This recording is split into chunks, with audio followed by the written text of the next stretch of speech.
ஏன்னா அவன் வாழ்க்கையில உங்க அம்மா ஒருபோதும் 2 தடவைக்கு மேல மிஸ்டு கால் பண்ணதே இல்ல. அப்போ 10 தடவைன்னா? இதயத்துல ஒருவித பதட்டத்தோட உடனே திரும்ப கால் பண்றான். ரிங் போயிட்டே இருக்கு. Ring ring. ஆனா அந்த பக்கம் யாரும் எடுக்கல. ஒரு பயங்கரமான அமைதி. இப்போ கதை ஒரு பேரழிவான கட்டத்துக்கு நகருது. வாழ்க்கை முழுக்க அவனை துரத்த போற ஒரு குற்ற உணர்வு அன்னைக்கு ராத்திரி தான் உருவாகுது. மருத்துவமனையில டாக்டர் வந்து ஒரே வரியில எல்லாத்தையும் முடிச்சிட்டார். ரொம்ப லேட் ஆயிடுச்சு.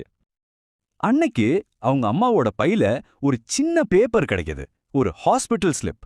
அதுல தான் அவனோட எல்லா கேள்விகளுக்கும் உறைஞ்சு போன ஒரு பதில் இருந்துச்சு. அப்போதான் அந்த உறைய வைக்கிற உண்மை தெரிஞ்சுது. அவன் போனை சைலண்ட்ல போட்ட நேரம் இரவு 11:45. அந்த ஹாஸ்பிட்டல் ஸ்லிப்ல இருந்த நேரமும் அதேதான், இரவு 11:45. ரெண்டும் ஒரே நிமிஷம்.